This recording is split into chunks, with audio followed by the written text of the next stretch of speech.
Peristiwa tanggal 10 November tahun 1945, yang sekarang dikenal sebagai Hari Pahlawan, merupakan satu peristiwa heroik segenap rakyat Indonesia, dalam mempertahankan kemerdekaan yang sudah diproklamasikan, pada tanggal 17 Agustus tahun 1945. Peristiwa bersejarah ini, dipicu oleh tewasnya Brigadir Jenderal Malabi dalam pertempuran di Surabaya. Dalam peperangan itu, Malabi tewas terpanggang di dalam mobil yang ditumpanginya, diduga akibat terkena lemparan granat saat melintas di depan gedung Internatio. Komandan Angkatan Perang Inggris di Indonesia, Jenderal Christison menyebut, tewasnya Malabi sebagai satu pembunuhan yang kejam. Dia menyatakan, akan menuntut balas terhadap rakyat Indonesia, khususnya Surabaya, dengan menurunkan kekuatan militernya secara penuh, untuk menggempur rakyat Indonesia yang sedang berjuang mempertahankan kemerdekaan yang baru diproklamirkan. Pucuk pimpinan Barisan Pemberontak Rakyat Indonesia, Sutomo alias Bung Tomo, mengatakan rakyat Indonesia tidak takut dengan ancaman Jenderal Christison, yang akan menuntut balas. Kekhawatiran itu pun terbukti benar.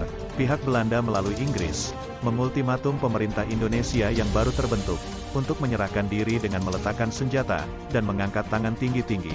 Dalam selebaran yang disebar melalui udara, Komandan Angkatan Perang Inggris di Jawa Timur, Mayor Jenderal Manser meminta seluruh pimpinan Indonesia, pemuda, polisi, dan kepala radio Surabaya untuk menyerahkan diri ke Batavia Walk atau Jalan Batavia, pada tanggal 9 November tahun 1945.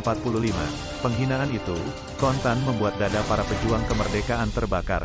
BPRI atau Barisan Pemberontak Rakyat Indonesia, memberikan pelatihan kilat perang gerilya, terutama tentang tata cara penggunaan senjata hasil rampasan pasukan Nippon. Perlu diketahui, pada zaman itu banyak pejuang rakyat yang belum mengerti tata cara menggunakan senjata rampasan. Setelah mendapatkan pelatihan yang cukup, secara bergantian mereka memberikan pengajaran kepada teman-temannya yang lain, dan seterusnya. Mereka inilah yang kemudian dikenal dengan sebutan pasukan berani mati.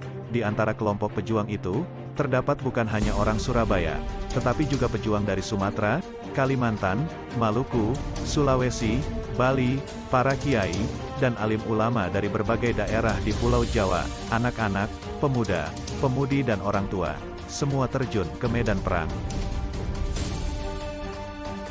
Di tengah situasi genting itu, Gubernur Jawa Timur, Suryo berpidato di Corong Radio, meminta rakyat untuk bersabar dan menunggu keputusan dari pemerintah pusat di Jakarta, karena ultimatum itu ditujukan kepada Republik yang baru berdiri.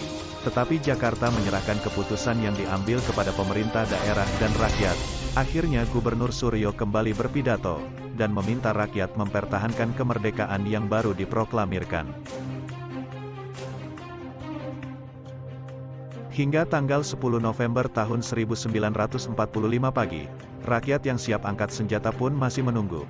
Peristiwa yang ditunggu-tunggu pun tiba, masing-masing pasukan pemuda, dikerahkan ke pos dan pangkalan yang sudah menjadi tanggung jawabnya. Pertempuran hebat pun terjadi, moncong senjata memuntahkan pelornya. Segenap rakyat berjuang bersama, tidak ada perbedaan golongan, tingkatan, suku, agama dan paham. Ketika satu Indonesia terancam, satu bangsa Indonesia akan membelanya.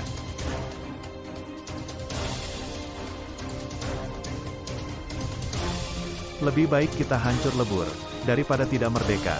Semboyan kita tetap, merdeka atau mati, teriak Bung Tomo, membakar semangat rakyat Surabaya. Tanggal 10 November tahun 1945, tepat pukul 6 waktu Indonesia bagian Barat, meriam-meriam kapal perang Inggris di pelabuhan mulai menembakkan meriam-meriamnya. Dari udara, kapal tempur Inggris terus menjatuhkan bom dan membombardir Surabaya dengan senapan mesin. Serangan ini berlangsung dari pagi sampai malam. Pertempuran berlangsung sengit dari jalan ke jalan, dari rumah ke rumah, dari satu kubu pertahanan rakyat ke kubu lainnya. Rakyat Surabaya menerjang tank. Dengan senjata seadanya, mereka tidak takut mati. Sementara TKR dan Laskar memberikan perlawanan lebih terorganisir. Tentara Inggris diperas habis-habisan. Inilah pertempuran terberat yang mereka rasakan. Inilah hakikat dari peristiwa bersejarah, di mana semua rakyat menjadi satu, dan melupakan semuanya. Pada hari itu, Pemerintah, tentara, rakyat, melebur menjadi satu. Satu kata yang sama, melawan penjajah.